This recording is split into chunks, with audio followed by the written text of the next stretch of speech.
Today on Clearing the Clutter Inside and Out, we are tackling the junk drawer. Most of us have at least one junk drawer, if not more. One in the kitchen, garage, TV room, or somewhere else. We are also sharing a safety tip you might not know. A common item that could be a household hazard lurking in your drawer. Let's clear some physical clutter as we begin our month focusing on 10-minute tips to declutter your life.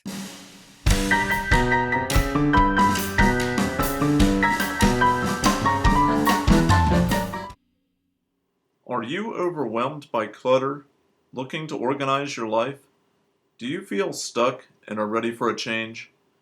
Every Tuesday at 1 p.m., join award-winning professional organizer and coach Julie Coraccio on Clearing the Clutter Inside and Out as she supports you in navigating the waters of decluttering your life and getting organized. Julie thinks outside the box and examines clutter in all areas: physical, mental, emotional, spiritual, energetic, and more. Ready to live a more joyful and fulfilling life? It's summer for most of my listeners. Like me, you probably would rather be at the pool, on a vacation hanging out in nature, or relaxing and soaking up some sun. Just because summer is in full swing, you don't have to kick your entire clearing or clutter routine to the curb. July was such a hit last year, I decided to do it again, focusing on new 10-minute tips for clutter-free living. You can check out last year's July episodes for more fast tips to declutter your life. A blog post on the sharespace.com found that the average American has credit card debt of $15,185. It is estimated that $15 billion in unused tech gadgets are in junk drawers worldwide. That amounts to over $2,200 per drawer. I picked this topic for this month because it is something that most people can do quickly. It is a win-win because you get to you can do it quickly and reap an immediate reward. Go on and treat yourself to some frozen yogurt or ice cream when you're finished. Create a new name. The first thing I suggest is renaming your junk drawer. Completely remove it from your vocabulary. It is so easy to clutter it up because we have already declared it to be junk. Turn off the autopilot junk drawer. Come up with a better name. Coraccio Fix-It, Cybert Problem Solver, Julie's Jack of all trades. You get the idea. If you name it something like that, you're most likely going to put items that fit into that category. Keep the name broad so you have some leeway. If it doesn't fit in that category, then that is a good indication it may need a new home. Decluttering your newly named drawer. Let's begin by clearing clutter. First, release and, if possible, recycle the real junk. You will want to empty everything out of the drawer. I suggest putting it on some tea towels you can throw in the wash right after you finish. Take the time to give it a good dusting or use a damp paper towel or dust cloth to clean out. Real junk. Expired anything, such as coupons. Dried up pens.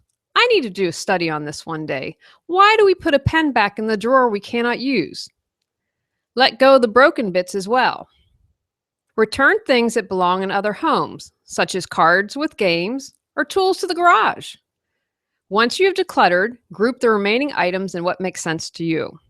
I'm also going to encourage you, if you're someone with more than one of these catch-all drawers, can you get all of them decluttered? Do you prefer to do it yourself, motivated to release clutter and finally get organized, but need some guidance? Do you have an idea of how to organize and declutter, but know a game plan would support you in achieving your goals?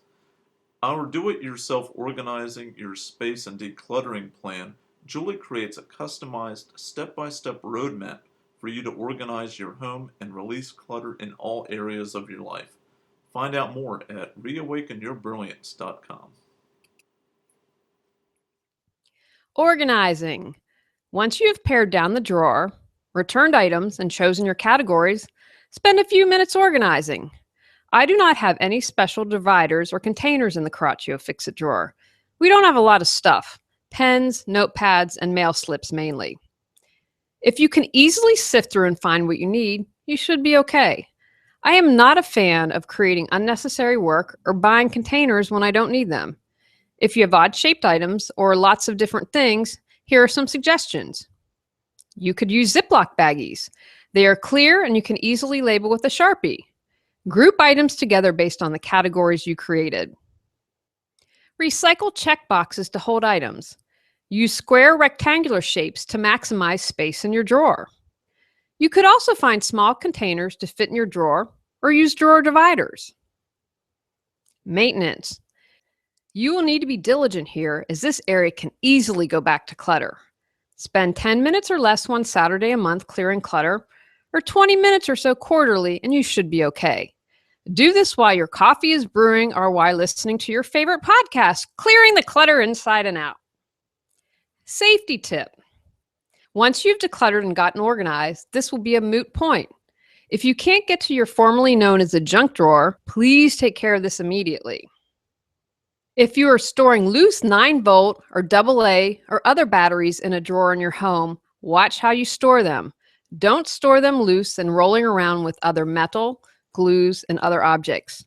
It doesn't take much to heat a metallic object or cause a spark and start a fire. A Brio pad, aluminum foil, or a paper clip could short out on a 9-volt battery. A 9-volt battery is a fire hazard because the positive and negative posts are on top, right next to one another. When storing, place in a small box or Ziploc bag. We use a package the battery came in. I would recommend the same for AA and AAA batteries. Don't let them roll around freely. Reminder, when you dispose of batteries, wrap in electrical tape or something to keep separated from anything else that may come in contact with the batteries. Takeaways from today's podcast. Rename the junk drawer. Don't call it junk because you will keep adding to it and creating clutter. Think in broad terms when choosing a new name. Toss and recycle the real junk. Expired anything, such as coupons, dried up pens, and broken bits. Don't store batteries loose and rolling around. Contain in a plastic bag or original box. When disposing, wrap in electrical tape. Go out, clear the clutter to create the life you choose, deserve, and desire. Ready to clear clutter and share your gifts with the world? The journey of 1,000 miles begins with one step, so what step will you take today? Sign up for our newsletter and receive a free copy of our 10 Steps to Clearing Clutter. Julie Coraccio provides coaching, professional organizing and speaking, organizing classes, positive affirmations, and her unique How to Declutter Your Life course. Learn more at reawakenyourbrilliance.com. Subscribe to Clearing the Clutter Inside and Out and join us next Tuesday at 1 p.m.